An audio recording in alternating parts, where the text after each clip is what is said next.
یہ دو چیزیں ہونی چاہیے. آپ جس مذہب کے ماننے والے ہیں آپ اپنے مذہب پر قائم رہیں، مذہبی رہیں، اور آپ کے پاس تعلیم رہے تو انسانیت قائم رہے گی، انسانیت زندہ رہے گی، انسانیت پٹری پر رہے گی، مانوتا باقی رہے گا. اگر ان دو چیزوں میں سے کوئی ایک چیز نہ ہو، تعلیم ہے لیکن مذہب نہیں ہے، مذہب ہے لیکن اور تعلیم نہیں ہے، تو پھر یہ گاڑی صحیح نہیں چل سکتی. گاڑی صحیح چلانے کے لیے دو چیزوں کی ضرورت ہے، ایک تعلیم اور دوسرا مذہب، دھرم. جو جس دھرم میں وہ پکا مذہبی ہے، اس کے دھرم کے اندر جو چیز ہے اس کا وہ پابند ہے.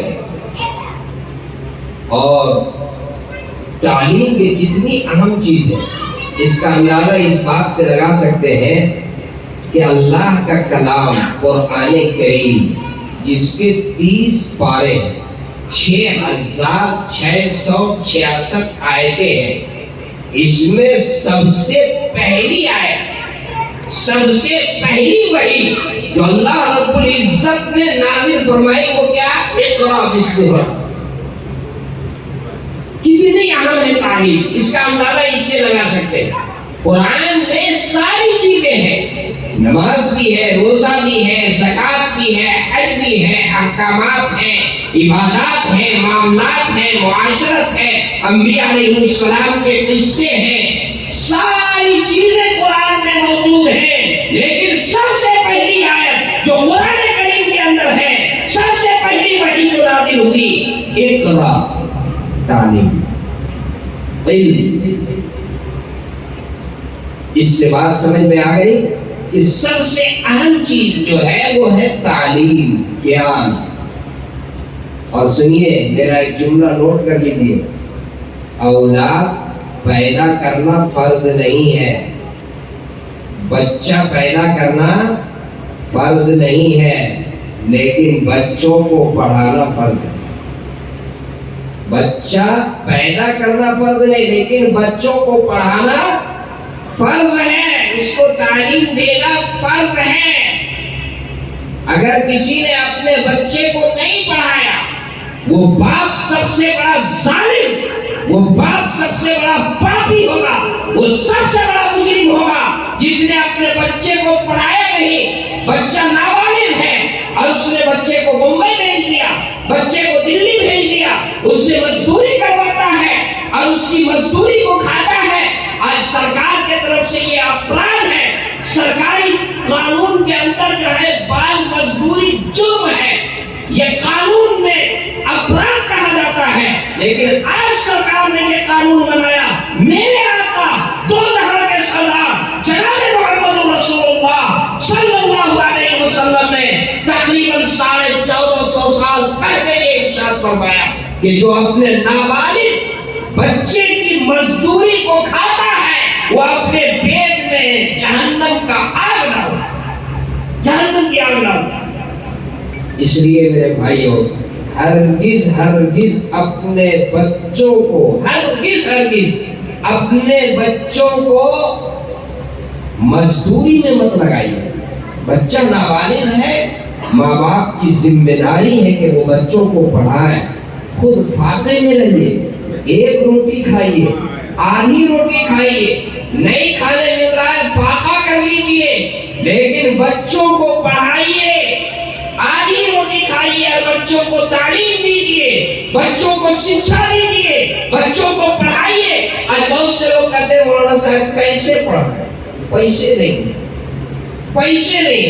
ارے میرے بھائی آج سے تقریباً 6 سال پہلے کلکتے کے اخبار میں یہ رپورٹ شائع ہوئی کہ وہاں پر ایک میٹرک کا جب رزلٹ آیا تو ایک بچہ جس نے ٹاپ لایا، پورے اسٹیٹ میں ٹاپ کیا، وہ بچہ ایک ایسے مزدور اور فقیر بھکمنگے کا بچہ تھا جو صبح جھولا لے کر کے نکلتا تھا اور شام تک کے وہ مانگتا تھا اور مانگ کر کے اپنے بچے کو پڑھایا. وہ بچہ پورا اسٹیٹ میں ٹاپ کرتا ہے. آپ نے تاریخ پڑھا، اے پی جے عبد الکلام جو سائنس کے اعتبار سے ابھی مفتی صاحب بتا رہے تھے ضرورت ہے اس بات کی کہ آپ کے بچے سائنس پڑھیں، آپ کے بچے ڈاکٹر بنیں، آپ کے بچے میڈیکل کے لائن سے تعلیم حاصل کریں۔ عبدالکلام کی تاریخ پڑھیے کہ وہ بہت مالدار گھرانے کے تھے، ان کے والد صاحب مچھوارے تھے، مچھلی مارا کرتے تھے، مچھلی کا شکار کرتے تھے۔ جب وہ پڑھنے لگے تو باپ نے کہا تھا ان کے والد نے کہ میں تمہارا خرچ کہاں سے دوں، میرے پاس اس کی صلاحیت نہیں کہ میں تمہارا خرچ دوں۔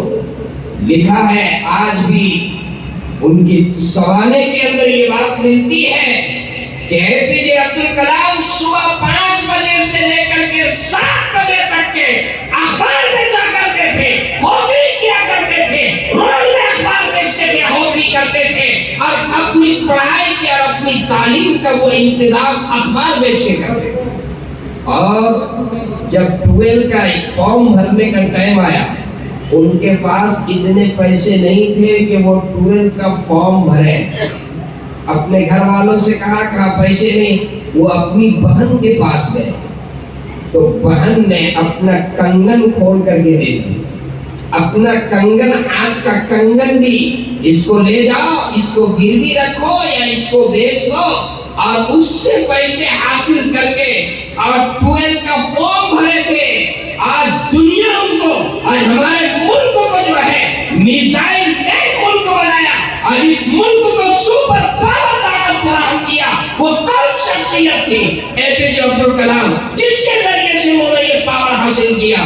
تعلیم کے ذریعے سے۔ ملک کا نام روشن کیا گیان کے ذریعے سے، شکشا کے ذریعے سے۔ اس لیے یہ بات میں آپ کو بتانا چاہتا ہوں کہ غریبی تعلیم میں رکاوٹ نہیں بنے گی اگر حوصلہ ہو۔ غریبی کبھی رکاوٹ نہیں بنے گی اگر حوصلہ بلند ہو۔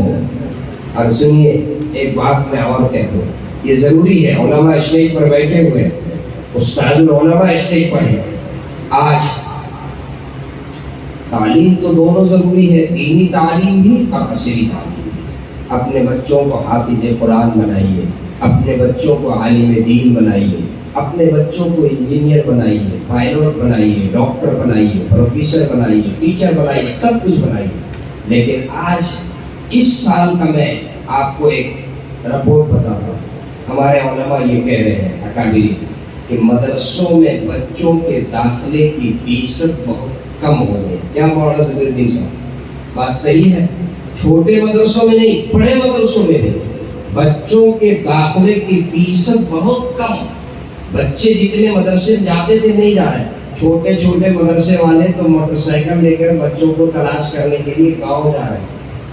آخر یہ نوبت کیوں آ رہی ہے؟